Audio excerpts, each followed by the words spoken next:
With cultural institutions shut down because of the coronavirus pandemic, more and more people have turned to streaming platforms and television for entertainment. Many of them are parents who are looking after their kids at home. Films are great for distracting children from current events and engaging their attention, giving parents time for a cup of tea and a moment of much-needed peace. There's no monsters, no monsters! The question is, can these films become more than just entertainment? Can they serve as educational tools? Can they be transformed and used to explain the epidemic? Chapter 1. The Curse. I feel strange. Animated films are often based on stories from fairy tales, myths and legends.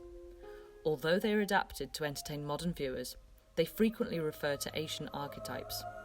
The heroes of these stories often find themselves in unfortunate circumstances.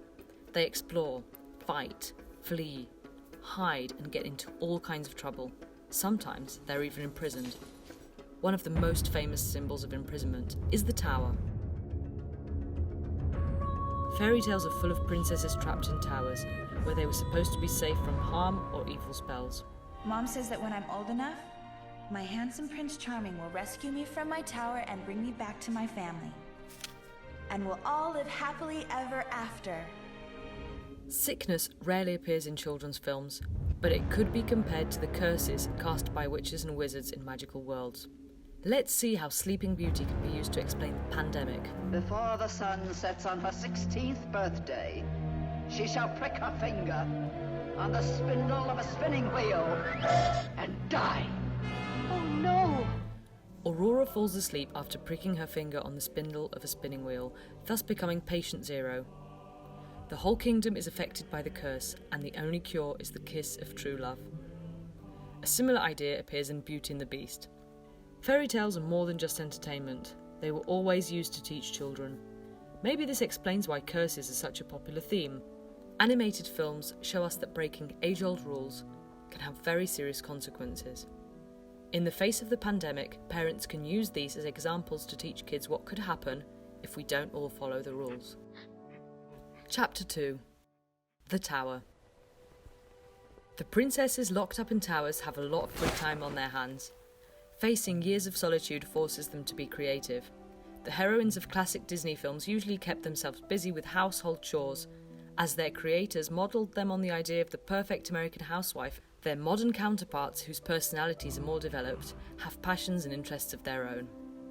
Parents who are isolating their children have to bear in mind that their kids might rebel against them. You are not leaving this tower! Ever!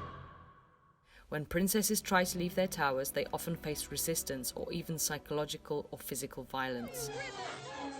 Quarantine is stressful for adults as well as for children. Tensions grow day by day, threatening to explode. Daddy! No!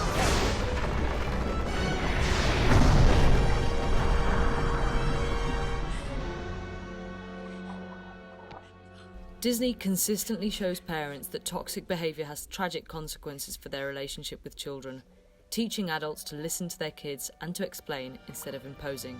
Oh, what have I done? What have I done? Chapter 3. Elsa? Hello?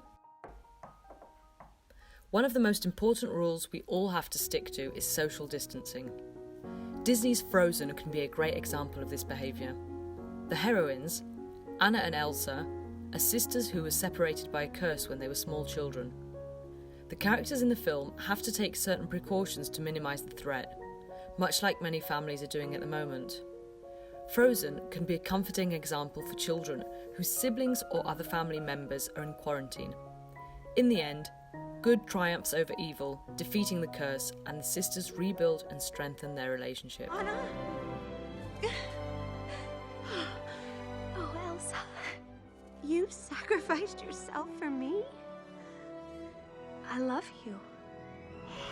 Strict limits on social interaction could make both parents and children feel anxious and lonely. It's worth remembering to stay in touch with friends and family. Is it safe?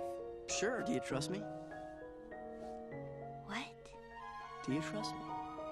Talking helps us overcome the sense of danger and stay calm. Humans are social beings. We need contact with the outside world.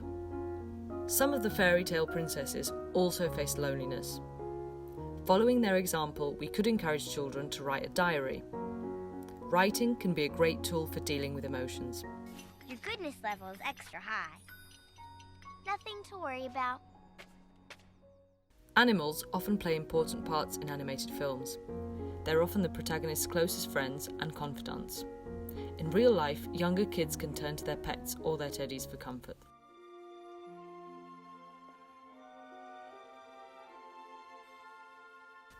Chapter 4. Exit.